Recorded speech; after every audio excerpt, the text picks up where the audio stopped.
우리 기독교인들이 예수 믿으면 하는 말이 있어요. 나는 죽어서 천당 가. 나는 영생을 얻어. 라고 말합니다. 천당 가는 것, 영생 얻는 것이 기독교인들의 신앙 고백이기도 하지요. 그런데 아주 중요한 신앙 고백이지만 굉장히 모호해요. 굉장히 피상적이란 말입니다. 그래서 우리가 이걸 말을 하지만 너무 모호하고 피상적이고 추상적이다 보니까 문제는 뭐냐면 우리의 신앙이 힘이 없어요. 힘이 없어요. 우리 믿음의 고백이 내용들이 정확히 무엇인지를 정확히 알아야 되는데 너무 모호하고 추상적이니까 신앙이 힘을 잃어버리고 말아요. 신앙이 힘을 잃어버리니까 그간 이단에게 넘어지기도 하고요, 현실의 무게 앞에 그냥 믿음을 포기할 때도 있는 겁니다. 여러분, 부활도 마찬가지입니다. 부활신앙, 우리 십자가신앙, 부활신앙은 기독교 신앙의 중요한 두 가지 근거예요. 근간입니다. 근데 이게 무너지면 기독교는 무너지는 거죠. 그래서 우리 지난주 살펴보았듯이, 그죠? 이 고린도 교회의 많은 문제가 결국 십자가 신앙 그리고 부활 신앙이 있었다라고 말하면서 이 부활 신앙을 새롭게 말을 하지 않습니까? 오늘날 우리의 신앙도, 우리의 삶도 마찬가지입니다. 이 부활 신앙이 무너지고 모호해지고 그냥 대충 알게 되어지면 우리도 그렇게 될 수밖에 없는 거죠. 우리 신앙이 힘을 잃고 말아요. 그러므로 우리는 부활에 대해서, 부활신앙에 대해서 더 깊이 알아야 되고 더 깊이 연구해야 되고 더 깊이 묵상해야 합니다. 그런 의미에서 오늘 다시 한번 부활의 의미에 대해서 살펴보려고 해요. 우리가 지금까지 사도신경으로 그리스도에 대한 진술을 살펴보았어요. 그죠? 동정녀 마리아에게 나시고, 이 부분은 우리 성탄절 때 나누겠다고 했고요. 본디오 빌라도에게 고난을 받으사 십자가에 못 박혀 죽으시고 고난 주간 때 말씀을 보았고요. 장사한 지 사흘 만에 죽은 자 가운데 다시 살아나시며, 이건 부활주일 때 첫 열매라는 제목으로 보았고요. 그럼 이제 하늘에 오르사 봐야 되는데 그냥 넘어가기 아쉬워서 하나를 더 추가해 지금 보고 싶은 겁니다. 사도신경 제일 마지막에 하면 뭡니까? 죄를 사하여 주시는 것과 몸이 다시 사는 것과 영원히 사는 것을 믿사옵나이다. 그죠? 이게 마지막 진술이죠. 근데 그 중에 몸이 다시 사는 것, 이게 이제 부활과 관계되어서 오늘 예수님의 부활에 대한 말씀을 나누면서 이 부분을 같이 더 나누고자 합니다. 우리는 어떤 존재입니까? 몸의 부활을 믿는 자입니다. 믿습니까? 우리는 몸의 부활을 믿는 자예요. 근데 우리가 정말로 입으로 날마다 고백하는데 우리 정말로 진심으로 몸의 부활을 믿고 있는가 하는 거예요. 사도신경으로 고백하지만 정말 우리 입으로 고백하지만 정말 우리가 몸의 부활을 믿고 있는가? 그죠? 제대로 알지 못하니까 믿고 있다고 하지만 뭘 믿는지 몰라. 그죠? 믿고 있다고 말을 하지만 그게 뭔지 모르니까, 그죠? 이게 뭔지 잘 이해를 못하고 있는 거죠. 그래서 우리가 오늘 이 몸의 부활에 대해서 좀 살펴보고자 합니다. 그래야 우리가 소망이 생기고, 그래야 인내할 수가 있고, 그래야 진정한 승리를 맛볼 수가 있는 거예요. 여러분, 우리가 사람이요, 소망을 잃으면 다 끝납니다. 소망 잃으면 끝납니다. 소망 잃으면요, 절망하게 되어지면 삶의 의미를 잃어버리게 되어지고요, 삶의 의미를 잃어버리면 포기하게 됩니다. 이것처럼 무서운 게 없습니다. 소망 잃어버리고 삶의 의미를 잃어버리고 포기하면 현실의 안주에 살아갑니다. 그러면요, 믿지 않는 사람과 똑같아요. 더 할 수 있습니다. 그러므로 우리 그리스도의 소망이 무엇인가? 여러분, 우리 그리스도의 소망이 뭐예요? 몸이 다시 사는 거예요. 사실은요, 우리 그리스도의 소망이 뭐라고요? 몸이 다시 사는 것. 그러므로 몸이 다시 사는 것을 믿는 사람들인데 몸이 다시 사는 게 뭔지를 알아야 된단 말입니다. 자, 오늘 이 몸이 다시 사는 것이 무엇인지를 알기를 원하는데, 이런 말이 있어요, 여러분. 고기도 먹어본 잘 먹는다 그래요. 먹어본 사람이 잘 먹죠. 그죠? 고기도 먹어본 사람이 잘 먹어요. 몸의 부활도 마찬가지예요.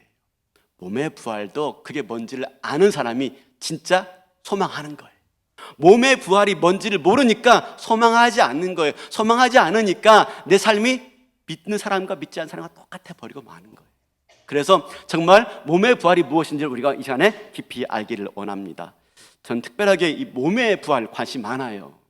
왜냐하면 제 몸이 여기저기 고장난 데가 많아가지고 짜증나기 때문에 몸의 부활에 관심 많아요. 특별하게 우리 살아가면서 이것저것 고장 안 나는 사람이 없어요. 다 고장 나요. 오늘 우리가 더욱더 몸의 부활에 대해서 우리가 잘 살펴볼 수 있어야 합니다. 그러면 몸의 부활을 알아보기 전에 왜 성도의 육체가 마지막 날에 다시 부활할까? 왜 몸의 부활이 필요할까? 그죠? 그냥 우리 영혼은 죽으면 하나님 품에 안기면 끝나는 거 아니에요? 죽어서 우리 영혼이 하나님 품에 안겼다. 그러면 끝나는 거 아닙니까? 근데 왜 몸의 부활이 필요한 거예요? 육체의 부활이 필요한 이유가 뭐예요? 창세기 1장 28절에 보면 이렇게 말해요. 땅에 충만하라, 땅을 정복하라 그래요. 여러분, 이것은 창조 명령이에요. 문화 명제. 하나님이 인류를 만드시고 맨 처음 주신 명령인데 문화 명령이라고 그래요. 그래서 인간은 모든 피조 세계에 통치하고 다스리는 대표자가 되었어요. 대표자. 그런데 문제는 뭐냐면, 문제는 아담과 하와가 죄를 범하면서 피조 세계도 하나님의 저주 아래 같이 놓이게 되어집니다. 왜요? 아담과 하와가 대표자이다 보니까. 창세기 3장 17절 보면 이렇게 말하고 있어요. 나왔네요? 네, 읽어볼게요. 아담에게 이르시되 내가 내 아내의 말을 듣고 내가 내게 먹지 말라 한 나무의 열매를 먹었은즉. 아담과 하와가 범죄했습니다. 땅은 너로 말미암아 저주를 받고 너는 평생에 수고하여야 그 소산을 먹으리라. 아담과 하와가 범죄했는데 뭐가 저주를 받아요? 땅이 저주를 받아요. 왜요? 아담과 하와가 모든 피조세계의 대표자이기 때문에. 그런데 하나님께서요, 인간을 만드실 때 두 가지 재료를 가지고 인간을 만들었어요. 하나는 땅의 흙, 그죠? 땅의 흙을 가지고, 또 하나는 그 코에 생기를 불어넣어서 인간이 되었어요. 그러므로 인간은 이 피조세계, 이 땅의 대표자일 뿐만 아니라 땅과 공동 운명체예요. 땅의 흙으로 인간을 만들었기 때문에 땅과 인간은 공동 운명체. 이게 실제로 왜 그러냐면, 제 생각이 아니라요, 실제로 그런 게 히브리어로 사람이 히브리어로 뭐예요? 아담이에요. 아담. 네, 아담이 고유 명사이지만 일반 명사예요. 아담이에요. 그러면 땅은요, 아다마예요. 아다마. 아담이 어디서 나왔어요? 아다마에서 나온 말이에요. 사람이 어디서 나왔어요? 흙에서 나왔어요. 그래서 아다마, 아담 이렇게 되는 거예요. 아시겠죠? 처음 듣는 얘기예요? 왜 그러세요? 그렇죠? 네. 그래서 사람은 땅에서 나온 겁니다. 그래서 사람이 범죄함으로 말미암아 땅이 저주받게 되었어요. 그러면 사람만 구원받으러 끝나는 게 아닙니다. 뭐도 구원받아야 돼요? 땅도 구원받아야 돼요. 그러면 땅이 어떻게 구원받습니까? 땅이 어떻게 회복되어집니까? 아담이 회복될 때 땅도 회복되는 거예요. 아담이 구원받을 때 아담아도 회복되는 거예요. 아담아도. 우리 로마서 8장 21절 보여주시겠습니까? 그 바라는 것은 피조물도 썩어짐의 종노릇한 데서 해방되어 하나님의 자녀들의 영광의 자유에 이르는 것이니라. 우리만 구원받는 게 아니라, 우리만 구원을 바라는 게 아니라 모든 피조물도 썩어짐의 종노릇한 데서 해방되어서 하나님의 영광의 자유에 이르기 원하는 것을 소망하고 있는 것입니다. 근데 저 피조물의 회복이, 피조물의 구원이 언제 이루어진다고요? 아담의 몸이 회복될 때. 아담의 몸이 회복될 때. 아담아가 회복되는 거예요. 하나님의 계획은 우리 영혼만 구원받는 게 아니에요. 우리 육체까지 포함해서, 그리고 모든 피조 세계까지 다 포함되어서 죄의 사망 권세 아래서 온전하게 벗어나서 해방하여 온전한 자유를 얻는 것. 이게 하나님의 구원 계획입니다. 우리만 구원받는 게 아니에요. 모든 피조 세계까지. 이게 하나님의 구원 계획이에요. 우리가 구원에 대해서 이중성이 있다 그러죠. 구원에 대한 이중성 많이 들어봤죠? 안 들어보면 참 곤란한데, 그죠? 우리가 구원을 말할 때 이중적 개념이 있다고 그랬습니다. 이미 구원받았지만 아직 완성되지 않았습니다. 들어봤죠? 네, 이미 구원받았어요. 예수를 나의 구주로 고백하는 순간 우리 이미 구원받았어요. 그러나 아직 완성되지 않았어요. 언제 완성되어지죠? 그렇죠? 예수님이 재림하실 때, 그때가 언제입니까? 우리 몸이 부활할 때, 우리 몸이 부활할 때, 구원이 완성되어지는데 어떡합니까? 그때 우리 몸만 부활하는 게 아니라 온 피조 세계가 다 회복되어지는 거예요. 그래서 뭐라고요? 그때 온전하게 구원이 완성되어지는 겁니다. 이미와 아직이란 이 구원의 이중적 개념이 완성되는 거예요.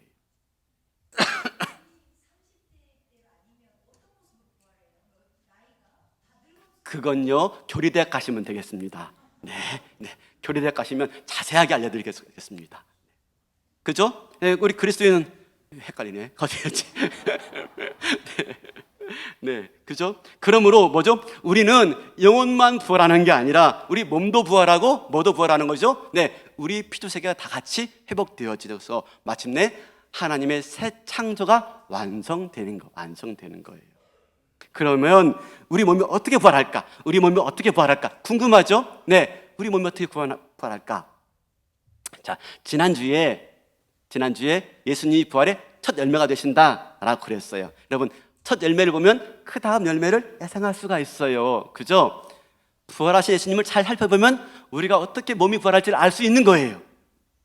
자, 그 전에 예수님의 부활에 대해서 한 가지 정리할 게 있어요. 여러분, 예수님의 부활은 소생이 아닙니다. 소생.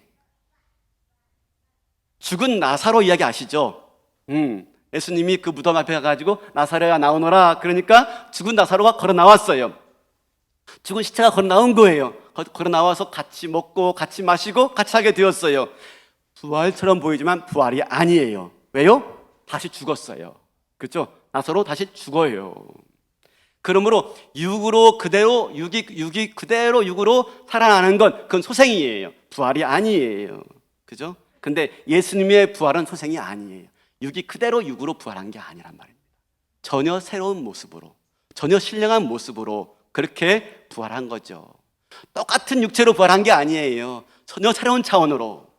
자, 그래서 이 신령한 몸이라고 하는데요, 이 부활체가 어떤 부활체인지, 이 신령한 몸이 어떤 부활의 모습인지를 우리가 좀 감 잡을 수 있는 게 예수님이 직접 보여주었어요. 어디냐면은 오늘 본문에 보면은 이제 제자들이 모여 있는 곳에 예수님이 나타나세요.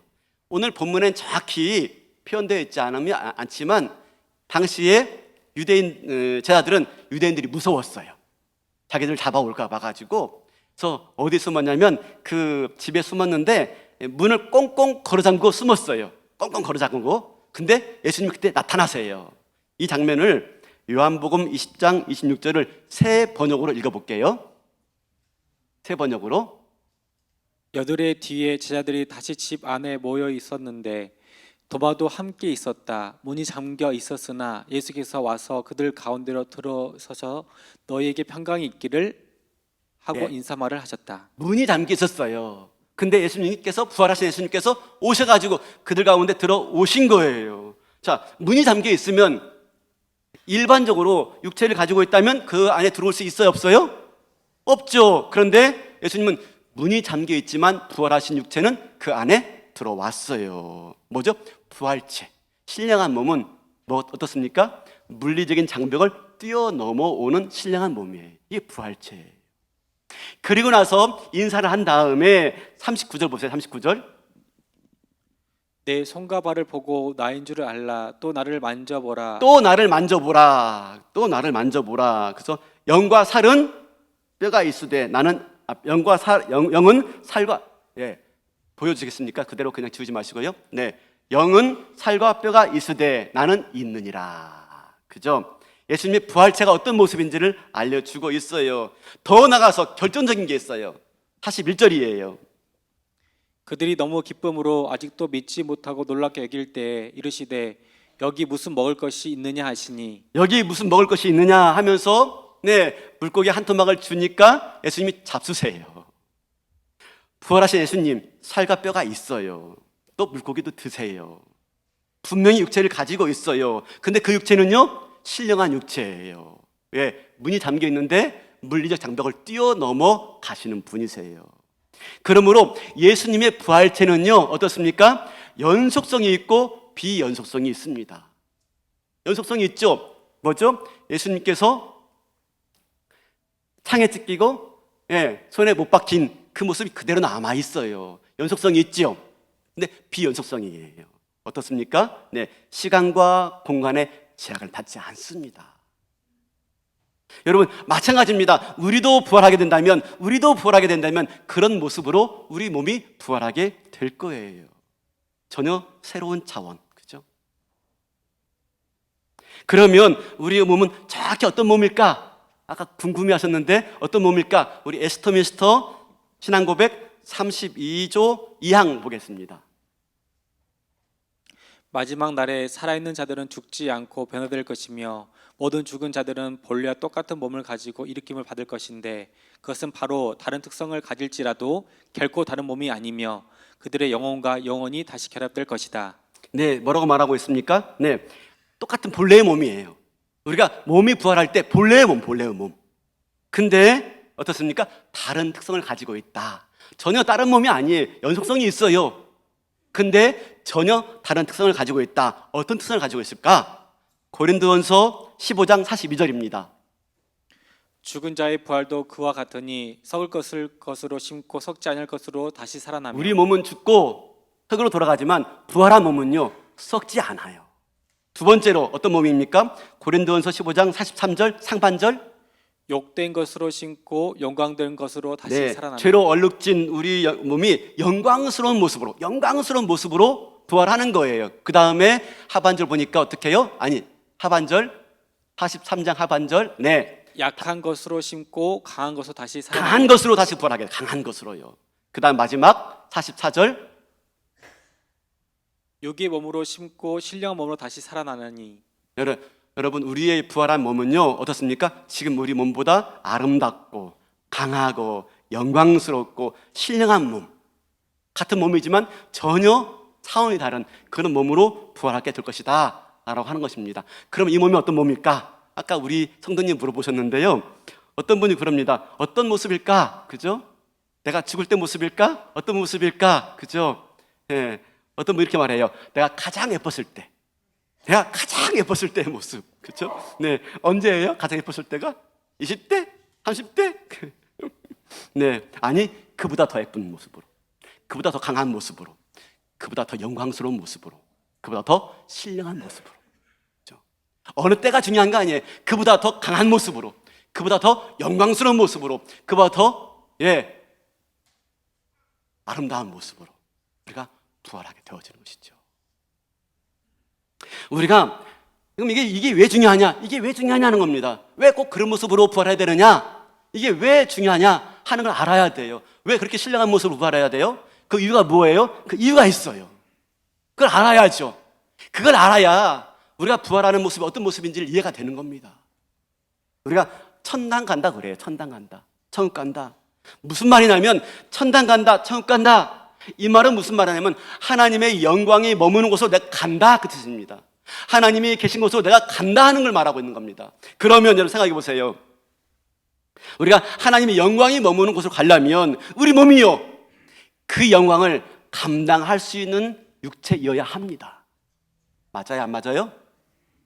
하나님의 영광이 머무는 곳으로 가려면, 하나님의 영광의 무게를 감당할 수 있는 육체가 되지 않으면 그 영광이 머무는 곳에 갈 수가 없어요. 여러분, 우리 지금 이런 모습으로는요, 하나님의 영광이 머무는 곳에 갈 수 있어요, 없어요? 안 돼요. 모세가 뭐라고 말했습니까? 하나님 영광 보여주세요. 그때 뭐라고 말했습니까? 네가 내 영광 보면 죽을 거야. 그래서 등만 보여주고 떠나십니다. 여러분, 이 육체로는 하나님의 영광을 감당할 수가 없어요. 그러므로 부활의 몸으로 살아간다. 부활의 몸은 뭘 말합니까?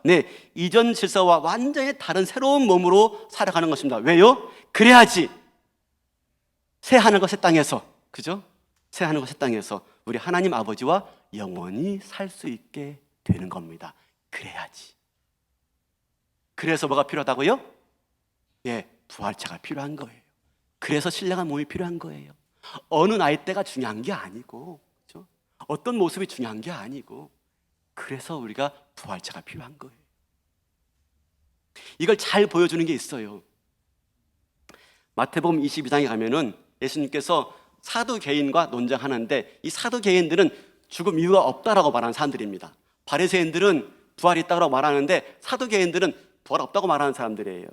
근데 이들이요, 예수님이 부활을 말하니까 예수님을 잡으려고 교묘한 질문을 만들어냅니다. 어떤 질문이냐면 이겁니다. 어떤 남자에게 한 명의 아내가 있었는데 갑자기 남편이 죽었습니다. 유대인의 관습 중에 뭐가 있습니까? 형사 취수법이 있어요. 형이 죽으면 동생이 형을 아내로 취해서 자녀를 낳아서 형의 대를 잇게 하는 겁니다. 그러니까 형이 죽었어요. 아들 없이. 그러니까 둘째가 형수를 취했어요. 아내 삼았어요. 그런데 이 둘째도요, 금방 죽었어요. 그래서 어쩔 수 없이 셋째가 형수를 또 취했어요. 근데 셋째도 죽었어요. 넷째가 형수를 아내로 취했어요. 네, 넷째도 죽었어요. 다섯째, 여섯째, 일곱째가 죽어버린 거예요. 아니, 실제로 그런 게 아니라 지금 그렇다고 지금 말을 하고 있는 겁니다. 꾸며낸 얘기인 것입니다. 그죠? 예수님 곤란하게 만들려고. 그러면서 마지막 질문이 이렇습니다. 부활 때에 그러면 이 여인은 누구의 아내가 되겠느냐라고 묻는 겁니다. 원문에 의하면, 헬라어로 말하면 누구의 것이 되겠느냐라고 물어요. 누구의 것, 누구의 소유. 7 형제가 그 여인을 다 아내로 맞이했으니 부활 때에는 문제가 생기지 않겠느냐라고 묻는 거죠. 자, 여러분 질문입니다. 부활 때에 그러면 이 여인은 누구의 소유가 될까요? 큰 형의 아내? 예? 막내의 아내? 곤란하죠. 예수님 뭐라고 말씀하실까요? 우리 29절 30절입니다. 예수께서 대답하여 이르시되 너희가 성경도 하나님의 능력도 알지 못하는 거로 오해하였도다. 부활 때에는 장가도 아니가고 시집도 아니가고 하늘에 있는 천사들과 같으니라. 장가도 아니가고 시집도 안 가고 하늘에 있는 천사와 같을 것이다. 여러분, 여기에 부활에 대한 중요한 사실을 알 수가 있어요. 부활체에 대한. 뭐죠? 부활체는 우리 인간이 느끼고 있는 기본적인 욕구가 새롭게 재편되는 걸 말해요. 무슨 말이냐? 이전의 욕망과는 전혀 다른 질서로 살아가는 삶이 부활체예요. 여러분, 장가도 안 가고 시집도 안 간다는 말이 무슨 말이에요? 이 말씀을 잘못 오해해가지고 어떤 사람들이 시험에 들었어요. 왜요? 아니, 그러면 천국에는 엄마도 없고 아빠도 없단 말이에요? 그죠? 시집도 안 가고 장가도 안 간다니까, 그럼 천국에는 엄마도 없고 아빠도 없다는 말입니까? 아이고, 어떻게 그럴 수가 있어요? 사랑하는 사람을 다 잊어버린다면 그게 천국이에요? 나 천국 안 가 라고 말하는 사람이 있어요. 누구냐고요? 누구냐고 물으면 뭐합니까? 그죠? 여러분이고 저죠. 그죠? 사랑하는 사람도 알아보지 못하는데 천국 가면 뭐 하겠냐? 이게 우리 고민 아니었어요? 아니었어요? 저만 고민했어요? 여러분, 부활체에는 연속성이 있고 비연속성이 있다라고 그랬어요.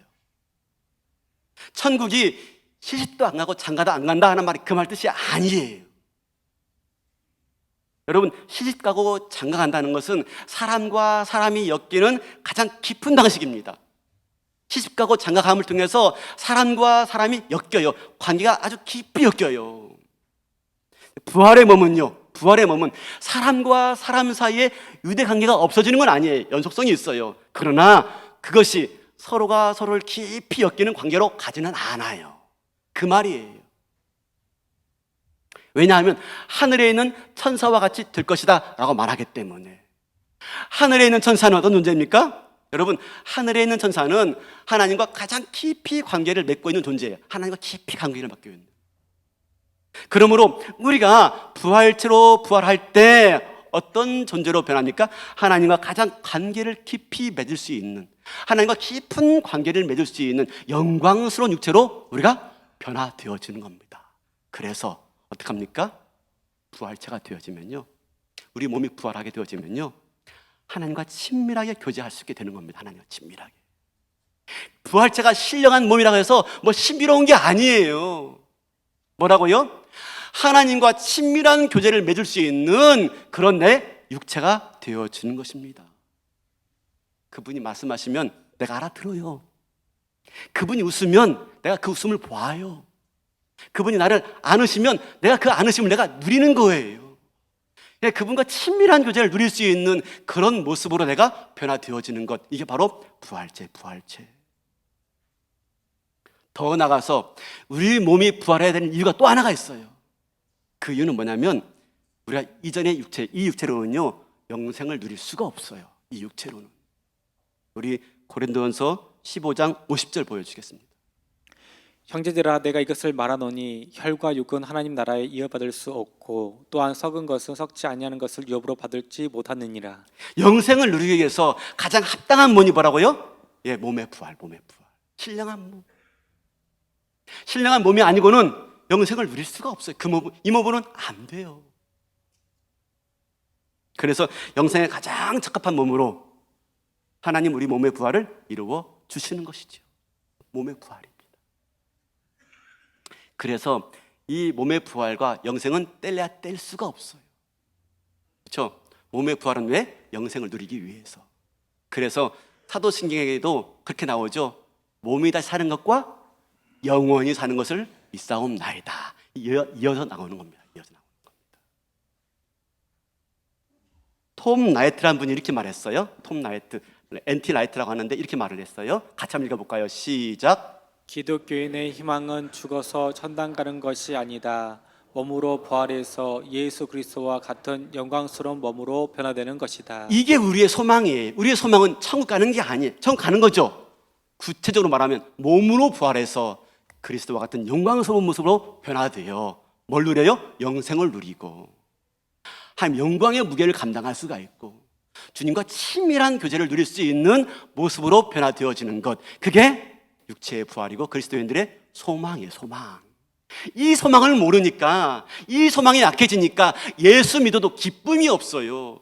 이 소망이 없으니까 예수 믿어도 힘이 없어요. 이 소망을 모르니까 예수 믿어도 그냥 포기해버리고 말아요. 여러분, 소망이 있어야 돼요. 소망. 어떤 소망 붙잡고 살아가요?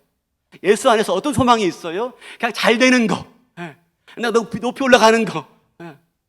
여러분, 이것이 우리의 소망입니까? 아니요. 우리의 궁극적인 소망은 무엇입니까? 내 몸이 부활하여서 그리스도의 영광의 무게를 감당하고 그분과 친밀한 교제를 누리며 내가 영원한 삶을 살 수 있는 모습으로 변화되어진다는 것, 이게 저와 여러분의 진정한 소망인 줄로 믿습니다. 소망이어야 합니다. 이게. 우리 이런 모습으로 변화되어지는데 한번 어떻게 주님과 친밀한 교제를 누릴지 한번 보여주시겠습니까? 아가서 4장 1절 3절이에요. 내 사랑하는 너는 어여쁘고도 어여쁘도다. 너울 속에 있는 내 눈이 비둘기 같고 내 머리털은 길앗 산 기슭에 누운 염소떼 같구나. 네, 우리 1절만 보고요. 지금 이 아가서는요, 솔로몬이 술람미 여인에게 보낸 사랑의 편지인데요. 사실은 이것은 뭐냐면 솔로몬이 술람미 여인을 사랑한 것이 아니라 하나님이 우리를 사랑하는 사랑을 이렇게 표현하고 있는 것입니다. 다시 1절 보겠습니까? 1절 이렇게 말하죠. 내 사랑, 너는 어여쁘고 어여쁘다. 내 너울 속에 있는 내 눈이 비둘기 같고 내 머리털은 길라앗산 기슭에 누운 염소떼 같구나. 여러분 지금 보세요. 내 눈, 그죠? 내 머리털을 언급하고 있어요. 2절 보여주시겠습니까? 내 이는 이빨을 말하고 있는 겁니다.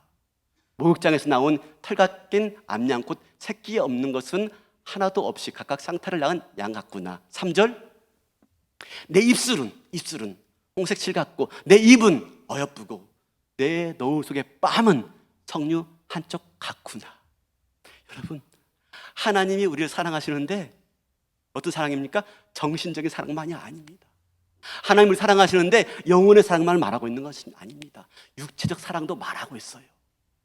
우리 부활한 몸, 여러분, 저와 여러분이 부활한 몸을 볼 때 우리 주님이 그렇게 바라보신대요. 네 뺨은, 그죠? 네 이빨은, 그죠? 네 눈은, 네 목은, 그죠?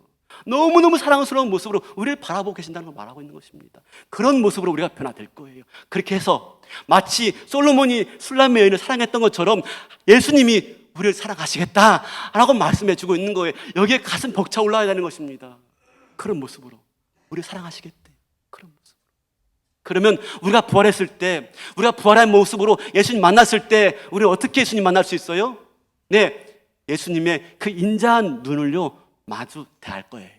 얼마나 인자한지 그 눈길로 나를 바라보는 그 시선을 내가 느낄 수 있을 거예요. 부활한 몸으로 주님 만났을 때 그 따뜻한 품을 내가 느낄 거예요. 얼마나 따뜻한지, 그 안에서 그 향내가, 그 채취가 얼마나 향긋한지, 그 아래서요 나를 바라보면서 말씀하시는데 그 숨결을 내가 느낄 거예요. 그 숨결을. 그분의 손길은요 얼마나 따뜻한지, 그분의 품은 얼마나 너그러운지. 예수님과 우리의 사랑은 정신적인 사랑, 영혼의 사랑만이 아니에요. 육체적인 사랑이라니까요. 그 사랑 없는 사랑은 진정한 사랑이 아니에요. 온전한 사랑, 인격적인 사랑, 그 사랑을 위해서 우리 몸이 부활되는 줄로 믿습니다. 이런 아름다움. 그런데 우리는 이런 소망 대신에 다른 소망들을 붙잡고 살고 있지 않아요? 내가 최고가 돼야 되고, 내가 잘나야 되고, 그죠? 내가 더 많이 가져야 되고, 누가 날 무시하면 견딜 수가 없고, 내가 항상 인정받아야 되고. 여러분, 우리가 진정 바라고 소망하는 바가 무엇입니까? 무엇이어야 합니까? 그분의 거룩함을, 그분의 사랑을, 그분의 이 따뜻함을 내가 온전히 경험하는 것. 몸의 부활 아니겠습니까? 사실 이 몸의 부활을 소망할 때 우리가 뭘 이겨낼 수 있냐면 현실의 어려움을 이겨낼 수가 있는 것입니다. 지금의 고통을 이겨낼 수가 있는 것입니다. 우리가 살아가는 삶이 얼마나 힘들어요? 지금 우리 삶이 얼마나 어려워요? 힘들죠. 여기 아프고 저기 아프고. 저도 아픈 데가 많아요. 설교하러 서 있지만 지금 한쪽 다리가 아파가지고 막 자꾸 움직입니다. 그죠? 아픈 데가 많아요. 그죠? 답답하죠. 근데 우리 소망은 무엇입니까? 아름다운 모습으로 변화되어서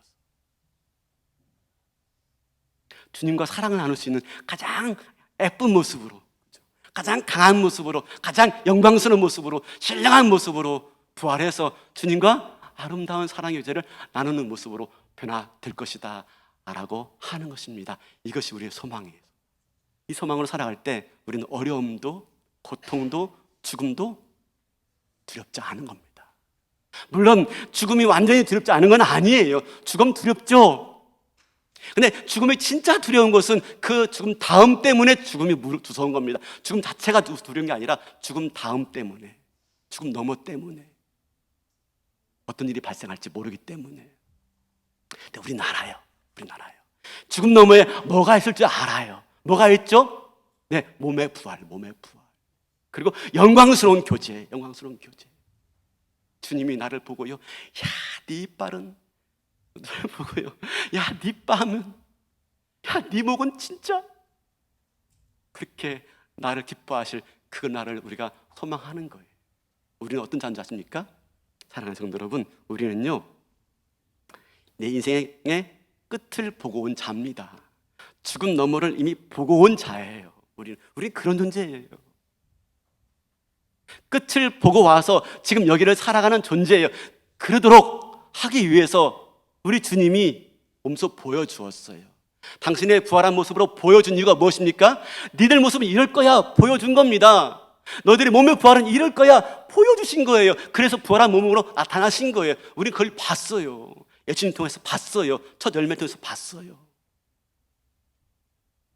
그러면 내 끝이 어떤 것인지를 아는 사람은, 그죠? 그걸 보고 와서 지금 여기를 사는 사람은 어떻게 살아야 될까요? 어떻게? 사소한 거에 얽매이지 않습니다. 어떻게 살아갑니까? 골로새서 3장 1절입니다. 그러므로 너희가 그리스도와 함께 다시 살리심을 받았으면 위의 것을 찾아라. 우리는 뭐 하는 자입니까? 위의 것을 찾는 자입니다.